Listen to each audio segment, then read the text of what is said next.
Hello, I'm Camilla Harrisson. I'm Chief Executive of Anomaly in London, and I'm very happy to be talking to Mark Sands, Chief Innovation Officer at Diageo. Hello, Camilla. Hello, Mark.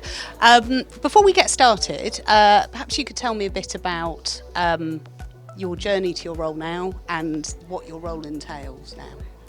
Thanks. So I've been in Diageo for a long time, as you know, 26 years, all in all, 5 different countries. I started as a graduate trainee, and I've done lots of different roles around the world, mostly in brand roles, either leading some of our global categories or working in particularly emerging markets around the world. But a year ago, I moved to this new role of Chief Innovation Officer, and it's a fascinating job because the remit is just so broad. Really, I suppose, if I was trying to sum up what I need to do for Diageo, is at the same time to both respond to the way that people are changing the way they socialise, and sometimes also to shape the way that people are going to socialise in the future as well. And that means it intersects with some of the big themes that we've been hearing a lot about here at Cannes, of how digital, AI, Web3 are transforming the way that consumers interact with brands. Also, of course, with sustainability and how we need to ensure that the way that we deliver our brands to consumers is in a way that's planet positive and people positive as well. And then also, particularly for our business, the way that luxury is growing and the way that people are increasingly looking to trade up and spend more on those special experiences that really bring brands to life.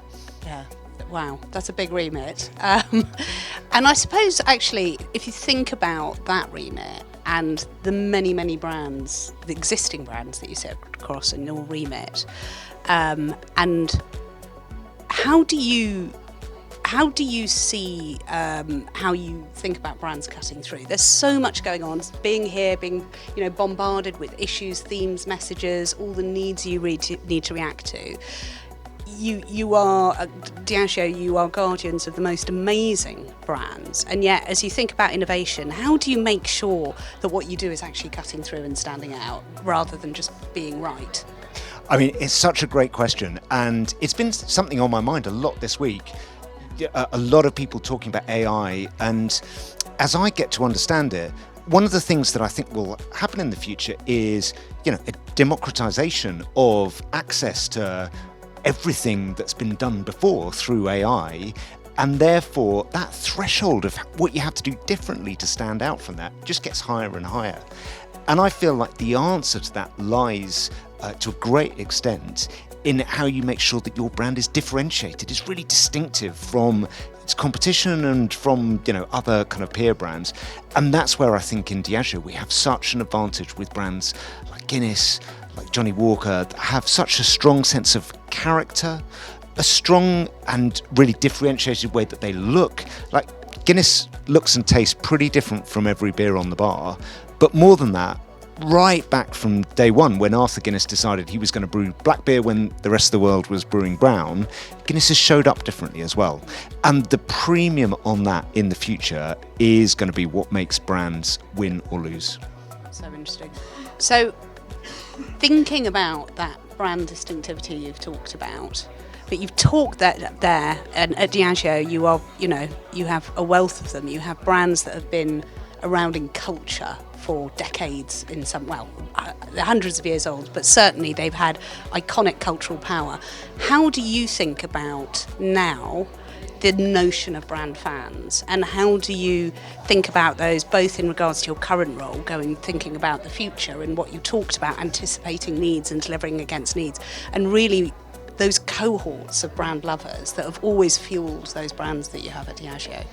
I think it's such an interesting question because it's so dynamic and really complex as well. So one of the things that I see on our most loved brands is this kind of dichotomy that we have real fans who love our brands, but our growth comes from the lighter drinkers, people who aren't as close to our brands, and therefore you have to be able to balance both of those things. So to bring that to life, On social recently, we did something about asking people who have got Guinness tattoos to share their pictures. And there's loads of them. There's actually 3 people in the Guinness global brand team who've got Guinness tattoos. I don't really know of any other brand teams that have got that. It's like a sort of NFT, I suppose. It's not very fungible having a tattoo, and but proper fandom. But those people are a sign of the love that people have for a brand like Guinness. But they're not where the growth comes from. The growth comes from reaching more people and also reaching out into new occasions and reinventing.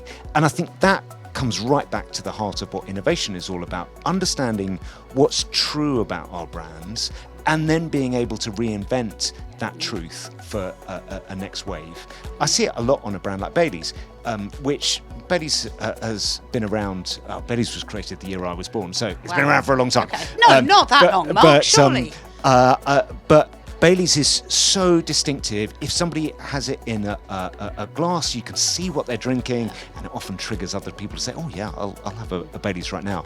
And what we've been able to do through innovation with Baileys is reinvent it into new times of the year by innovating with kind of Baileys strawberries and cream, for example, innovate it into new countries by things like Baileys churros in Mexico, and then also, importantly, innovate it into a new wave of sustainability by becoming B Corp and by creating the first ever plant-based Baileys.